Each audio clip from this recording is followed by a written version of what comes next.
Assalamualaikum warahmatullahi wabarakatuh. Salam jumpa kembali dengan Jalan Buku Channel.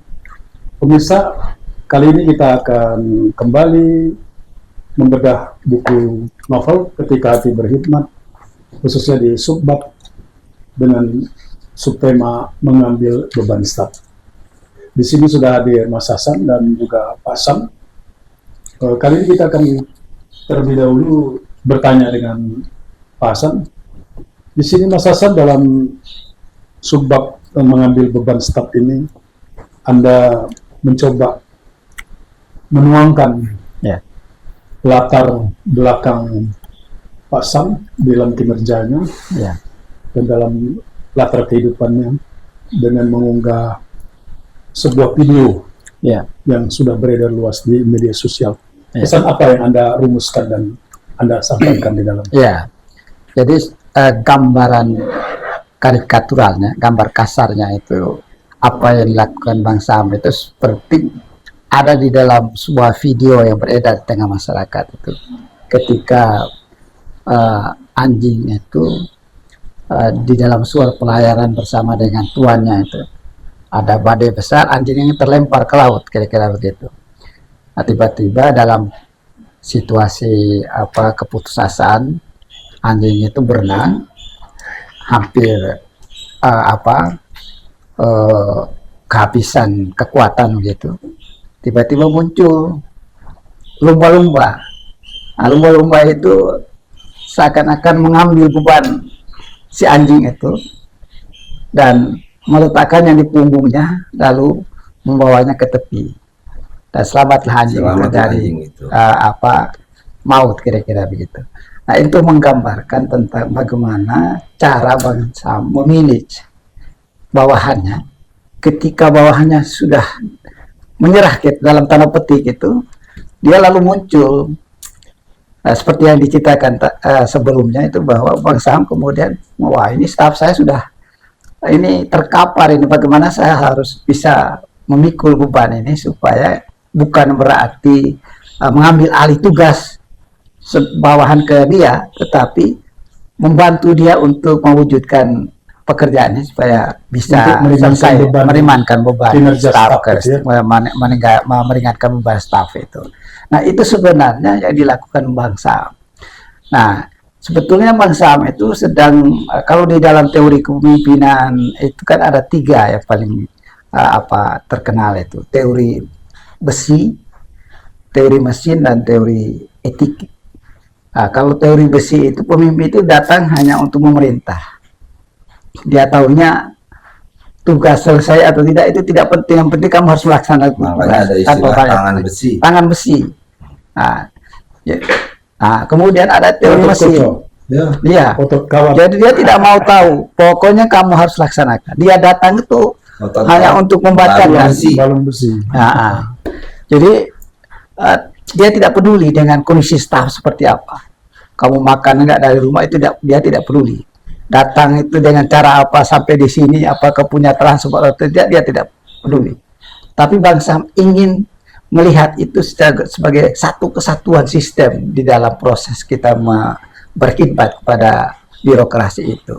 Sehingga kalau dia melihat stafnya seperti ini, kira-kira begitu, dia udah menang. Ini barangkali ini ada masalah, kira-kira begitu. Jadi dia harus turun tangan supaya biar masalahnya segera bisa diatasi. Artinya beban itu bisa terselesaikan tepat pada waktunya. Sehingga ketika pimpinan yang di atasnya meminta, kita sudah lebih siap, kira-kira begitu. Nah, teori mesin ya semua harus sesuai dengan prosedur. Kalau prosedurnya itu harus dikerjakan. Kalau di luar prosedur dikerjakan, dihukum, kena hukuman, seperti disampaikan Bang Sam tadi. Tapi kalau teori etik, ada istilahnya SOP. Di luar SOP tidak bisa. Nah, tapi kalau teori etik itulah yang disebut Bang Sam tadi. Prinsip kemanusiaan itu yang ditegakkan. Ada kearifan. Kalau teori besi tadi itu prinsipnya sabda pandito ratu. Semua harus sesuai dengan apa ini. Kalau teori mesin itu kan teori konstitusi, semua harus sesuai dengan prosedur. Teori SOP tadi. Tapi kalau teori etik tadi itu keselamatan keselamatan karyawan itu di atas semuanya, di atas segalanya. Itu nilai kemanusiaan yang paling diutamakan. Jadi kalau mengambil beban staf itu berarti sebenarnya mengambil beban kemanusiaan itu. Mari kita pikul sama-sama. Kita keluar rame-rame dalam keadaan selamat. Kira-kira begitu. Kira-kira. Ya, jadi Pak Sam di dalam pembahasan kita untuk kali ini mengambil beban staf. Tapi ada juga kadang-kadang dalam kerja itu staf yang memang bisa mengularkan diri, seolah-olah beban kerja dia terasa berat, kan? Sehingga wah ini kalau saya seandainya mencoba untuk berkelit seolah-olah ini jadi beban yang sangat berat dengan memanfaatkan kebaikan hati dari seorang Pak Sam sehingga dia merasa harus ikut terjun, terbantu, dan boleh jadi dia ingin dibantu sesungguhnya. Tetapi ada juga yang ingin memanfaatkan kesempatan, nanti ada yang beralih sama Pak Sam, tenang aja ini. Ada nggak karyawan atau mungkin kalaupun ada kecil anunya presentasinya kecil. Jadi ini kan kasus saya di kasus saya gitu, maksudnya itu presentasinya kecil. Bukan tidak ada. Jadi ya ada neraka, ada surga itu kan selalu ada. Tapi ada juga yang katanya karyawannya suka nyelondoh itu. Nyelondoh begitu ketua. Ada. Tapi sebetulnya hatinya nggak nunduk misalnya. Pura-pura bagaimana tampil supaya divariasi. Tapi ini judul ini sebetulnya itu kan diawali dengan kondisi objektif di dalam birokrasi itu adalah setiap jabatan. Setiap orang itu punya tugas, namanya tupoksi, tugas pokok dan fungsi. Nah, semua orang tuh harus berdasarkan itu. Kalau sekarang apa standar kinerja? Jadi sudah ada kinerjanya Pak. Segini untuk setiap orang. Nah, dalam prakteknya tidak semua staf atau pejabat yang mampu melakukan itu secara optimal sendirian. Kalau sekarang kan begini Pak. Ada sistem dengan melihat KPI-nya, Key Performance Indicator itu, dari KPI itu bisa melahirkan imbalan dalam bentuk uang dalam jumlah besar. Kan? Misalnya seperti di pemerintahan daerah Jakarta, bukan di ibu kota, kan di ibu kota kita tidak nggak jelas sekarang.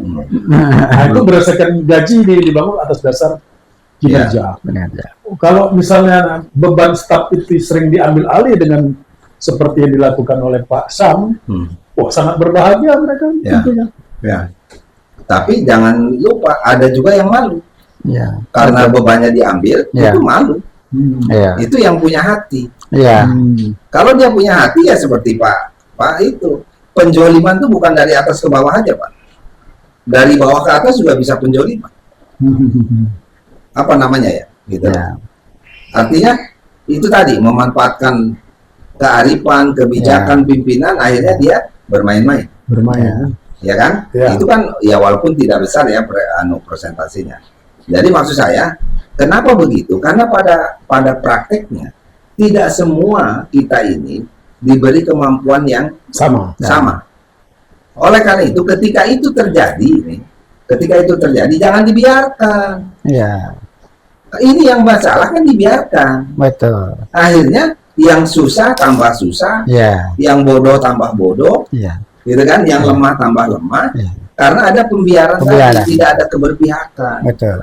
Kalau ada pembiaran itu pada akhirnya yang bodoh sama goblok menjadi itu akibatnya. Nah, jadi kenapa kita harus mengambil beban staf? Itu bukan dalam rangka memanjakan, betul. Tapi karena memang ini dalam rangka pembelajaran. Meningkatkan kemampuannya pada kompetensi yang lebih tinggi. Yang tadinya jadi tingkat dasar misalnya, ayo kita naikkan menengah. Ayo tingkatkan menengah. Atau mungkin Pak Sam juga ada juga kemungkinan niatan, waduh, kalau seluruh karyawan saya ini, staf saya ini bekerja dengan baik, maka performance bidang kerja yang menjadi kewenangan Pak Sam itu terlihat, dinilai menjadi bagus. Dan itu bisa menjadi reward dalam pasti kan, karena semangatnya kan semangat tim. Kita kan kerja itu bukan seorang satu-satu. Gitu. Betul. Kalau ada 100 orang di dalam birokrasi itu, Ya, pimpinan dan staf itu, maka prestasi yang 100 orang itu yang dilihat, betul. kan gitu. Betul. Itu dalam konteks dalam konteks ini. Tapi dalam konteks agama kan ada lagi. Setiap kamu itu adalah pemimpin Ya. Bisa jadi apa dan bertanggung jawab terhadap siapa Siapa yang dipimpin. dipimpin ya? Ya. Nah, kalau saya membiarkan beban staf Ya, yang tadi dicurigain, awas jangan-jangan disalahgunakan. ya, Lah berarti saya kan membiarkan saya itu termasuk mungkin pimpinan yang tidak bertanggung jawab kan? betul. Gitu loh. Saya mau Saya merasakan pada saat itu ketika kita bisa tadi dalam bab-bab terdahulu, Pak Sam sudah mencoba membangun kebersamaan sebagai sebuah identitas diri, kemudian mengambil alih beban staf. Tentunya ini kan berpengaruh terhadap performance dalam pengertian penilaian dari luar terhadap bidang kerja di lingkungan yang Bapak Pak Sam pimpin. Nah, ini juga kan bisa berimplikasi secara lebih luas. Orang akan mengatakan, oh itu pekerja di lingkungan A, bisa litbang, sekarang ini tampaknya sudah menunjukkan performa yang cukup bagus. Apa memang seperti itu ya sudah terjadi? Ya, alhamdulillah. Alhamdulillah. Di setiap yang saya bekerja di situ, ya umumnya rata-rata berkesan. Saya malu sebetulnya Pak Der kalau bicara yang gitu tuh. Nah, tapi ini kan perlu juga Pak. Iya, begini gitu. Sering sekali ucapan-ucapannya kayak gini. Pak, udah nggak ada lagi yang kayak Bapak dulu. Ya. Jadi kan prihatin di satu sisi. Saya bersyukur sempat membuat semacam iklim kerja success story, kira-kira gitu lah. Betul. Di anak-anak di teman-teman gitu. Tapi hilang lagi ya. dengan kata-kata, wah sekarang nggak ada lagi Pak. Yang kayak begitu itu ya. Saya juga susah merumuskannya, tapi itu faktanya. Ya. Dan ya alhamdulillah puji syukur pada Allah gitu. Saya pensiun itu Pak Der, nggak cepat dilupakan orang. Ya. Gitu. Ada teman-teman yang kagum saya masuk ke kantor gitu, main gitu segala macam. Dari mulai OB, Satpam sampai ke eselon 1 menegur, menyapa. Itu sebuah penghormatan. Mereka bilang yang di samping-samping saya tuh bilang, misalnya waktu itu saya kebetulan ada teman dari swasta masuk ke kantornya. Jadi dia mau ada perlulan. Pak, Bapak dulu jadi apa? Bapak dulu jadi apa? Enggak jadi apa-apa biasanya. Kok saya perhatikan dari bawah tadi sampai ke lantai 3 ini orang negur semua Bapak. Ada OB, ada Satpam, ada pegawai, ada pejabat. Itu barangkali Pak bukti bahwa kita membangun kebaikan. Ya. Gitu loh. Yang tadi prinsip-prinsip kemanusiaan tadi. Ya. Andai kita tidak membangun itu barangkali juga nasib kita juga sama seperti pemimpin-pemimpin yang lain yang segera dilupakan atau jangan-jangan sudah dinantikan ketidakadaannya itu pada saat dia masih berada. Itu loh Pak. Ada kalau dalam bahasa yang lain kan terkadang orang itu dirindukan kedatangannya. Tapi ada juga pemimpin yang dirindukan kepergiannya. Betul sekali. Jadi kayak Jokowi. Begitu ada ketemu sama pimpinan, saya ini Pak sangat rindu dengan Pak. Tapi sambil pergi sih, rindu kalau supaya dia cepat pergi ya. Ya, terima kasih Pak. Iya, saya kira begitu teman-teman sekalian. Begitulah perbincangan kita kali ini. Bagaimana teknik dari Pak Sam dalam mengambil beban staf di dalam rangka membangun kinerja tim di lingkungan yang dipimpin. Demikianlah nanti kita akan berbincang lebih lanjut dalam subbab berikutnya. Salam jumpa kembali di Taufiq Walhidayah. Wassalamualaikum warahmatullahi wabarakatuh. Waalaikumsalam warahmatullahi wabarakatuh.